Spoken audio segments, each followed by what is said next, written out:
आशा करती हूँ आप सब ठीक होंगे और एग्ज़ाम की प्रिपरेशन ज़ोरों शोरों से कर रहे होंगे। Welcome back to my channel. जिन लोगों ने चैनल को सब्सक्राइब कर लिया उनका शुक्रिया, और जो लोग चैनल पे पहली बार आए हैं उनका बहुत बहुत स्वागत है। और जल्दी से चैनल को सब्सक्राइब कर लीजिए क्योंकि एग्ज़ाम के डेट नज़दीक आ गए हैं, तो आने वाले दिनों में कुछ इम्पॉर्टेंट वीडियोस अपलोड होते रहेंगे। तो आज हम लेकर आए हैं यूनिट 1 कोर्स 1 यानी चाइल्डहुड एंड ग्रोइंग अप से एक बहुत इंपॉर्टेंट क्वेश्चन। आप लोग जानते ही होंगे, बाल्यावस्था। तो आइए देखते हैं इसमें क्या कुछ आंसर हम लिख सकते हैं। पहले ये बाल्यावस्था की समझ यानी प्रस्तावना, इंट्रोडक्शन पहले हम लिखेंगे। कोई भी अवस्था का निर्धारण आयु के आधार पर नहीं होता है, बल्कि उसमें पाए जाने वाले विशेषता के आधार पर किया जाता है। हम जानते हैं कि शैशवावस्था के बाद बाल्यावस्था का आरंभ होता है, यानी बाल्यावस्था बाल विकास की दूसरी अवस्था है। मनोवैज्ञानिकों ने 6 से 12 वर्ष की अवस्था को बाल्यावस्था कहकर संबोधित किया है। इस अवस्था में बालक जो भी आते एवं ढंग विकसित हो जाते हैं, उनमें आगे जाकर परिवर्तन करना बड़ा कठिन होता है। इसलिए इस अवस्था को शिक्षाविद एवं मनोवैज्ञानिकों ने बालक का निर्माणकारी काल कहा है। शिक्षा को आरंभ करने के लिए यह काल अवस्था सबसे उपयुक्त मानी जाती है। इसलिए इस आयु को शिक्षाविद ने प्रारंभिक विद्यालय की आयु यानी एलिमेंट्री स्कूल एज भी कहा है। बाल्यावस्था वास्तव में मानव जीवन का स्वर्णिम समय है, जिसमें उसका स्वर्गीय विकास होता है। बाल्यावस्था की विभिन्न परिभाषाएं मनोवैज्ञानिकों एवं शिक्षाविद ने अपने तर्क एवं चिंतन के आधार पर बाल्यावस्था की निम्नलिखित परिभाषाएं दी हैं। रॉस के अनुसार बाल्यावस्था छद्म यानी झूठा परिपक्वता की अवस्था है। किलेपेंट्रिक के अनुसार बाल्यावस्था प्रतिद्वंद्वात्मक समाजीकरण की अवस्था है। कॉल एवं ब्रूस के अनुसार बाल्यावस्था जीवन का अनोखा काल है। कुप्पुस्वामी के अनुसार बाल्यावस्था में बालक में अनोखे परिवर्तन होते हैं। स्टैग ने कहा है कि शायद ही ऐसा कोई खेल हो जिसे 10 वर्ष का बालक बाल्यावस्था में नहीं खेलता हो। ब्लेयर, जेन्स एवं सिम्पसन के अनुसार शैक्षिक दृष्टिकोण से कोई भी व्यक्ति के जीवन चक्र में बाल्यावस्था से अधिक महत्वपूर्ण कोई भी अवस्था नहीं है। आइए बाल्यावस्था के कुछ उपनाम देखते हैं, जैसे टोली या समूह की अवस्था, अभिरुचि की अवस्था, खेल की अवस्था, मूर्त चिंतन की अवस्था, समान लिंग के प्रति आकर्षण की अवस्था, जीवन का अनोखा काल, मूर्त संक्रियात्मक अवस्था, गंदी अवस्था, चुस्ती की अवस्था, निर्माणकारी अवस्था, आरंभिक विद्यालय की अवस्था तथा तार्किक चिंतन की अवस्था। बाल्यावस्था की मुख्य विशेषताएं। हरलॉक ने बाल्यावस्था का काल 6 वर्ष से 12 वर्ष तक माना है। बाल्यावस्था की मुख्य विशेषताएं। शारीरिक एवं मानसिक विकास की स्थिरता।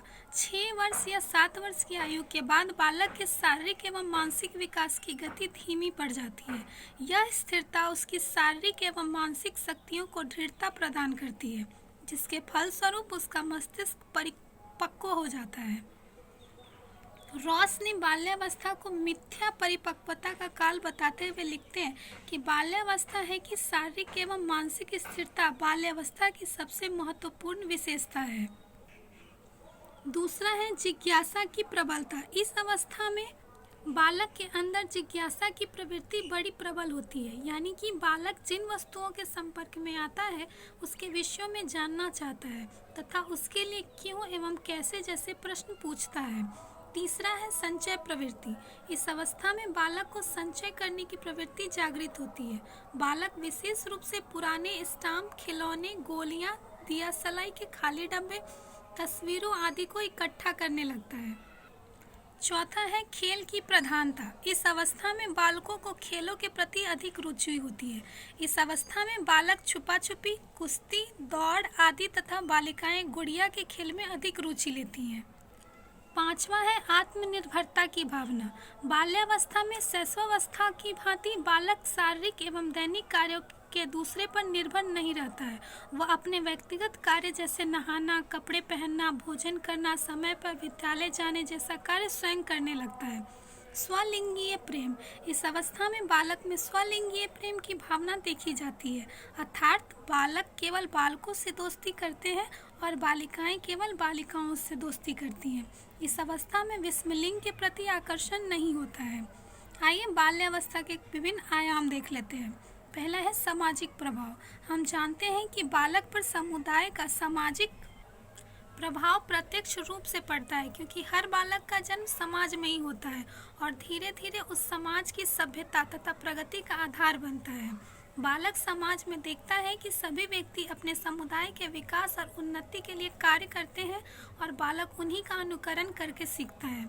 समुदाय में विभिन्न अवसरों पर मेले, उत्सव, सामाजिक सम्मेलन, धार्मिक कार्यों आदि आयोजित होते हैं, जिसमें बालक भाग लेकर सामाजिक जीवन एवं सामाजिक प्रगति का मुख्य आधार बनता है। बालक समाज में ही रहकर अपने अधिकारों एवं कर्तव्यों को वास्तविक रूप से समझता है। अतः हम यह कह सकते हैं कि समुदाय किसी बालक के सामाजिक विकास के लिए उत्तरदायी होता है, जिसमें बालक में सामाजिक गुणों का विकास होता है तथा उसमें सेवा, त्याग और सहायता की भावना उत्पन्न होती है। राजनीतिक प्रभाव। हम जानते हैं कि किसी भी बालक में राजनीतिक प्रभाव उसके राजनीतिक विचारों एवं सुनिश्चित करती है। जैसे हम सभी जानते हैं कि अमेरिका के निवासी लोकतांत्रिक विचारों और आदर्शों का समर्थन करते हैं और चीन रूस के लोग साम्यवादी विचारों एवं सिद्धांतों को पसंद करते हैं, तो वो भी भारतीय लोकतांत्रिक तथा साम्यवादी विचार दोनों का समर्थन करते हैं। Thank you. आप सबको ये वीडियो कैसा लगा कमेंट करके ज़रूर बताइएगा, और अगर आप लोग को ये वीडियो पसंद आ रहा हो और मुझे सपोर्ट करना चाहते हो तो कृपया लाइक, शेयर और सब्सक्राइब ज़रूर कर लें, और आने वाले दिनों में आप लोग को इम्पोर्टेंट वीडियोज़ मिलते रहेंगे।